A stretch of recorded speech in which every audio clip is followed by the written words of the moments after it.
You know, recently I had done a video critiquing Fortnite's graffiti, and you guys wanted me to critique Jet Set Radio Future. Now, this is a game I've been told about for a long time now, and I've never played it. I just heard about it from you guys.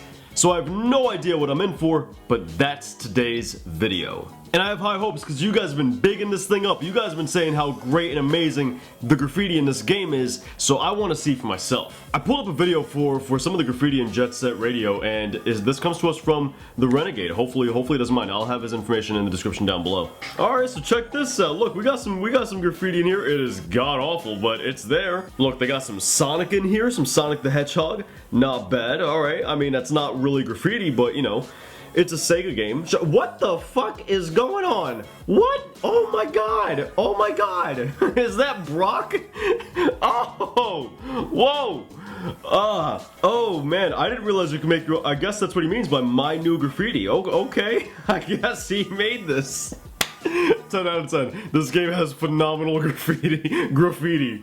Those that's amazing. That's amazing. I love it. I thought he would show all of the graffiti in the game. I thought he meant like you know, the graffiti that you unlock. Nah, I didn't know you can create graffiti in the game. That shit's hilarious. Now, with this video, it's important to note that graffiti is a font-based art form. It is not images. You cannot just paint Brock with spray paint and say, oh, this is graffiti. No, that is a cartoon. So with that said, we're gonna ignore things like this right here. We're gonna ignore the dice. We're gonna ignore everything that is not lettering. So that is gonna bring us right over to this piece right here, which is god awful. The fill-in looks like it could have been dope with the different variations of purple and like the white accents. That could have gone somewhere. However, the white is extremely overpowering, and as a result, it kind of dulls down the piece as a whole. You're not really able to distinguish what's what because of it. It also lessens the amount of contrast in a lot of things because there's so much white it drowns out the dark areas. There's no harmony with this image, and that's really the big issue. Let's not even get started with letter structure. Honestly, they might as well have just started over with the letter structure, and you could make the argument, oh, but this game is old. You had writers back in the late 60s, early 70s, even the 80s. They still had some pretty dope stuff back then.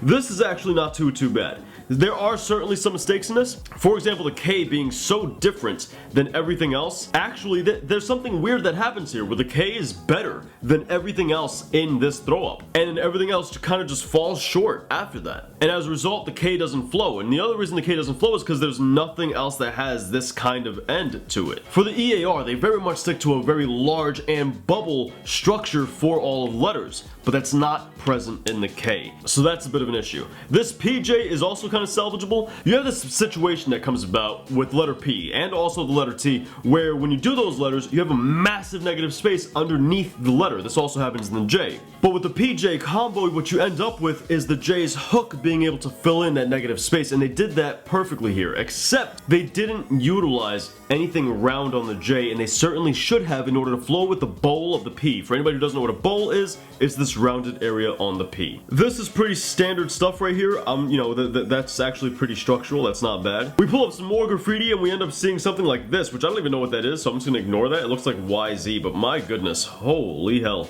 We're gonna move right on past that one. You know what? Let's take a look at this. Now, it is kind of small right here. It's kind of tiny, so it's hard to see, but this looks like an actual stand-up piece. This looks really good. And like, when I really get in there and I take a look at it, that's some solid stuff. I would love to have seen more of that in this game. Because after seeing this, you can tell that they have different level graffiti artists working on this game. Because this piece down here isn't that bad either. Granted, once again, it is a little difficult to see, but it looks like it's pretty good. However, you come up to here, top left, and this one over here, and those are abysmal. And even stuff like this, the more simplistic stuff that says like Poison Jam, this is horrendous compared to stuff like 93 and 107. And I'm not saying that because, oh, Wild Styles are the best, Wild Styles are amazing. No. I would like to have seen a lot more straight letters that are well done, because it's not something they have much of, and it's something they could have used a lot more of. Especially seeing that this is a game, not everybody who plays it is going to be a graffiti artist. Not everybody who plays it is going to be able to read not only stuff like this where the letter structures are doomed, but they're not even going to be able to read the simplistic stuff like this, let alone the more wild style stuff like this. So I think as an introduction to those people, it would have helped a lot more to have basic straight letters in this game. And if it was a basic straight letter, don't overshadow it with a character. as we see right here, where you have some simplistic letters in the background, but then you have a character that covers all of it. Personally, I feel this would have given the viewers, the gamers, more of a immersion into feeling like they were actually doing graffiti. Once again, I never played the game, so maybe they felt very immersed, maybe, you know, maybe it worked out perfectly fine. I don't know, because I didn't play the game. Here we pull up the PJ, which we already looked at, the Poison Jam, which we already looked at, so I want to take a look more so at Jam over here, and I just want to say that the letter and name weight is completely thrown off. Like, the M weighs the equivalent amount of the J and the A, and what's crazy here is the letter J is a massively powerful letter. It holds a lot of weight, as does the M, and the A, when it's in the middle of a name like it is here, it tends to be a very neutral letter where it doesn't really give any weight to the left or to the right side. However, in some way they've managed to make the A give the left side more weight, and not only that, they've also managed to make the J not weigh much at all, which is crazy to me. It's in instances like this where you would have to focus really on balancing the letter, and there's a couple of ways they could have done that here. They could have separated the M from the A and made those kind of like their own letters, and they could have left some negative space. However, you may say, John, obviously they didn't want negative space because they don't even have it between the J and the A. Fine, I'll give you that. In that case, give us more of the leg of the M, decrease the size of this part of the M, as well as thin out these areas right here. The reason I say that is because you have some areas of the A which are super thin, for example, this area right here, and this area over here. So thin out the M a little bit in order to help balance things out. You can still keep the A and the J connected, but show us the right box of the J a little more. Another thing is they have a really wonky closed counter right here on the A. It's important to note that all closed counters and even open counters are made from the letter's structure. So for example, for the letter O, when you write that with a pen normally, you're not drawing the negative space inside of the O, you're drawing the positive space, and the positive space as a result makes the negative space. Also known as the closed counter, when the negative space is closed on all sides. So when you come to letters like B, R, and things of that sort, once again, the closed counter in those letters is made by the structure itself going around that negative space. You don't just carve out negative space wherever you want. And that's the issue we see here, where they just carved out negative space wherever they wanted. And the structure does not make this negative space. This distorts structure because then the structure has to extend to these areas, and as a result, it doesn't line up where it's supposed to line up. That's the issue with drawing negative space wherever you want. From there, they go ahead and they put another negative space, another closed counter, which is derivative of the first negative space. And as a result, they look like they're somehow related to one another, when in fact, they're not. This is the negative space, the closed counter for the A, and this is the negative space for the top right of the J and the top of the A. But I would never blame you for not knowing that, because they go as far as to even connect the right leg of the A to the top of the J, which just makes the top of the J look like it's supposed to be part of the A. This is even emphasized by the fact that the negative space from the JA is contained within the A.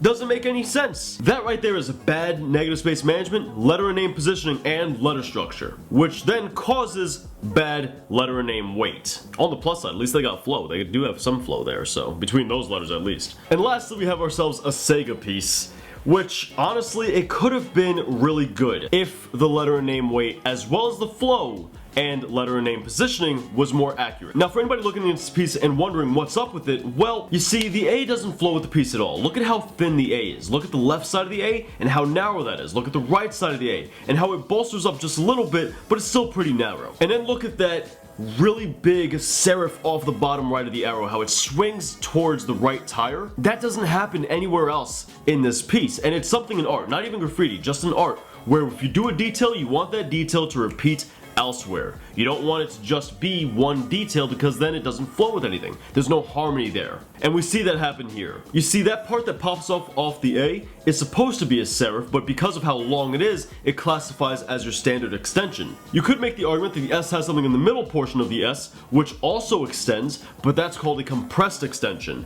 because it doesn't really extend very far, it's very compressed. And you could make the argument that the top of the G has something that extends, but that's just part of the structure. Now we get to the S. Because the S is the first letter, it kind of sets the standard for the rest of the letters. That's how you gotta think about your first letters. It sets the stage, it prepares people for what all of the other letters are gonna do. And the S sets a bad standard. The S is massive, the S is huge, it's really, really thick and bold. Much more so than all of the other letters, and as a result, it weighs so much more and throws the rest of the name off balance. So what they could have done was, they could have either A, thickened up all of the other letters, they would have thickened up the E and the G very slightly, not by much, but very, very slightly, and then thickened up the A quite a bit. The reason for thickening up the A quite a bit is because it is just ever so slightly less thick than the rest of the letters, and on top of that, this is the real big one, it has a lot more negative space than the other letters, and that's the culprit here. Between the G and the A, there's a lot of negative space there, and in order to fill that, they could have either positioned the A differently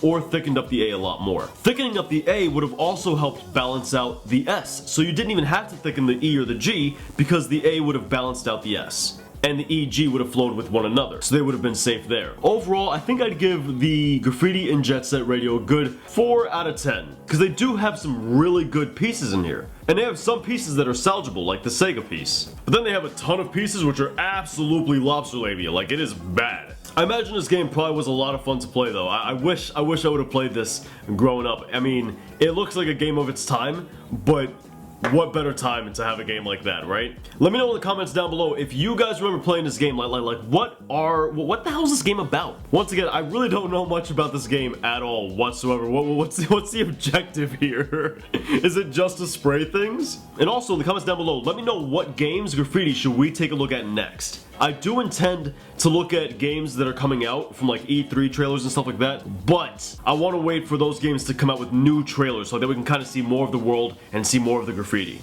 Anyway guys, that brings us to the end of today's video. I hope you guys enjoyed it. For those of you guys who are new here, we come out with weekly art content. Feel free to join our family. And real quick, if anybody's looking at this piece in the back and like, whoa, I want to see him paint this, we stream 5 days a week live over on my Twitch. I got a link in the description. I'll catch you guys in the next video, but until then, peace.